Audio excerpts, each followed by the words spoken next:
Okay, it looks like we're live. Hopefully I'm live. It says live, but it doesn't say it on the left side of the panel. But I will assume we are live. Hope everybody is doing well. Today's January 30th. It's not as cold as it was last week when it was 7, 8, 6. It's in the 40s, 30s.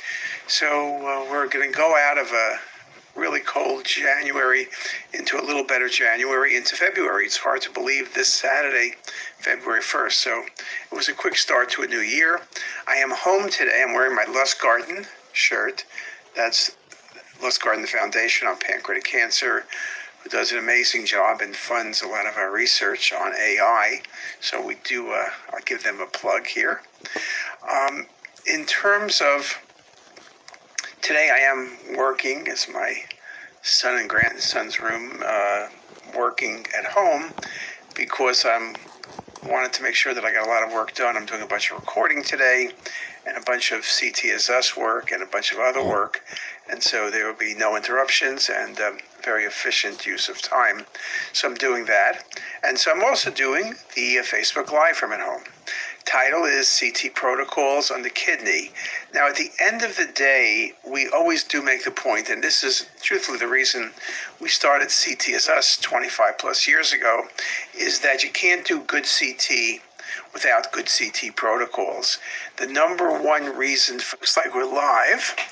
Hopefully I'm live. It says live, but it doesn't say it on the left side of the panel. Missing something. Something often is you do the wrong protocol, so you don't see the lesion that's present, and that's true in kidney, pancreas, liver, lung, you name it. But also the ability to be very specific as to what a finding is. Now, I have noticed lately, and I've been told by referring physicians that they're very troubled by this, that people now, because everyone's busy working hard, their conclusion is mass present. Mass in pancreas, mass in kidney, mass in liver, you name it. No one explains what they think the mass is. And of course, next steps, maybe you don't want to say do a biopsy, maybe you don't want to say do EUS, but you got to say something, at least putting it for the clinician, what their next steps need to be. It can't be that the only thing they think about is there's a mass, and you really have not helped them out all that much. So we need to be specific. And in the kidney, that becomes very important as well. Two phases that are commonly left off. Non-contrast, we talk about that's good for stones, but it's also really good for telling you what the density of a lesion is. And so if a lesion is over 70 Hounsfield units, well-defined in a non-contrast scan, then it's going to be a high-density renal cyst 99% of the time. If you then only have arterial or only have venous, you're going to see a lesion that you're going to end up reading as probably a hypovascular renal mass, suspicious for a papillary renal cell carcinoma. And that's why 25% of tumors under 2 centimeters resected are benign, because people don't realize that a lot of lesions are benign, and unless you have the right phases, you can't make the right diagnosis. The other thing is, how do you manage patients? Older patients with papillary and under 3 or 4 cm that typically be followed. Sometimes you may even follow small clear cell renal cell carcinomas when they're 1 or 2 cm, depending on the patient. But what you need to be able to do is be able to look at the images and determine what the lesion is. If you give IV contrast and you do arterial phase imaging, the average papillary does not enhance above 90 Hounsfield units. The average clear cell is always above 130, often 200 or 300. But there's a 50 Hounsfield unit gap between papillary and clear cell. If something measures over 100, there's a 95% chance it's a clear cell. Yes, we can see issues with clear cell versus oncocytoma at times and chromophobe metastasis. But invariably, when you see a vascular renal lesion, it's not going to be one of those typical non-aggressive papillaries. It's more likely to be aggressive clear cell. The other thing is, in terms of staging tumors, you need venous phase. It shows washout, so that can be very helpful. A lesion that stays the same arterial to venous is likely a high-density cyst. Venous is critical for looking at the renal vein. When we stage patients, you want to look at the renal vein, look at the IVC, make sure there's no extension. That becomes very, very important. So we need to do that very clearly. We talk about also the importance in protocols of reconstructions. Sometimes with the kidney, when lesions are small and they're on the periphery of the kidney, you can't overlook them or not really understand them in their entirety. When you do coronals, sagittals maybe, but particularly coronals, you'll recognize lesions that kind of sit at the edge of the kidney. You'll also recognize lesions better and be able to quantify lesions better.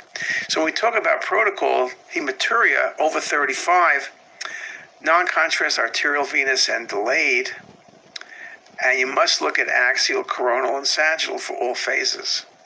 Now we talk about 3D imaging. We like 3D because it gives good vascular mapping, is excellent for preoperative planning, particularly with cinematic rendering, and those are all additional things you can do and also become very, very important. We talk about distinguishing between various renal tumors, lymphoma, renal cell metastasis, for example, enhancement, lesion appearance, washout values, the presence of adenopathy, and if present, the extent of adenopathy, the involvement of adjacent organs. So if you see a renal mass, single or multiple, but there are liver and splenic lesions and nodes, you're probably dealing with lymphoma and not clear cell. If you have a lesion that's clear cell at presentation or recurrence, the Mets, muscle, stomach, bone, pancreas are typically hypervascular. So when you're staging a renal cell or you're following a renal cell, particularly a clear cell, make sure you have arterial phase imaging in there. And again, we're looking for lesions which can be treated. We talk about 5 years as a cure for cancer in general, but things like clear cell can recur 10 years or 15 years later, very commonly into the pancreas. So again, you can't assume it's going to be okay. And people sometimes will say, oh, I'm not giving IV contrast, the patient's had a nephrectomy. If you have normal renal function, there's no increased risk giving IV contrast, whether you have 1 or 2 kidneys. A single kidney with normal renal function, normal creatinine, give IV contrast. You can argue, should I give a little bit less, give a little bit less? Don't give too much less. You need a good quality study. Hydrate before, hydrate after. Hydration never hurt anybody, but that's going to be the point. You need to get really, really good protocols in that. I mentioned about multiplanar reconstruction, routine, every single case. 3D is helpful, particularly cinematic. We're writing about that. We talk about excretory phase. I think I gave a talk a while back about the importance of excretory phase, detecting transitional cell carcinomas, sometimes even clear or papillaries. Sometimes that excretory phase may help you, particularly on a papillary for small lesions where it shows better on the excretory phase. Excretory phase is critical for transitional cell carcinoma. It allows you to look at the pelvis and calyces, see infiltration of the calyces, or see small tumor in the calyces. Remember, transitional cells can be big and bulky, but often they can be small with a little bit of narrowing of a calyx or calyceal irregularity, and for that you need excretory phase imaging. We do make the point in those cases, excretory phase imaging works really well with MIP imaging.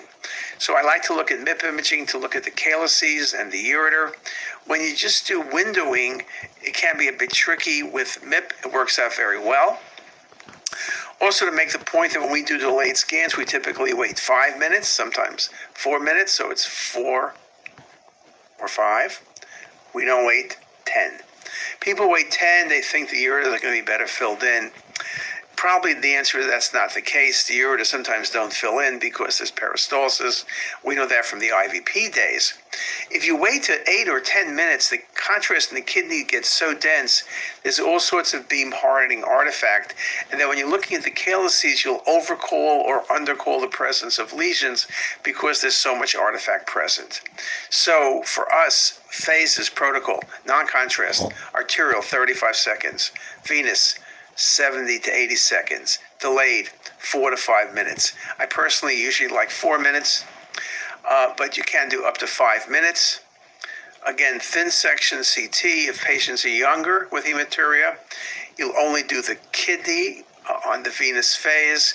If they're older, you may go straight through the pelvis. Remember, always look at the bladder in hematuria patients, particularly in arterial phase imaging. Small vascular lesions, which bladder lesions are, can be seen.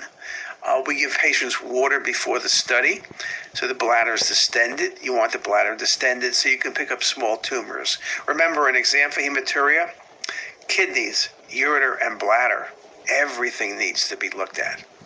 So those are some helpful pearls. There's a lot more on CT is us.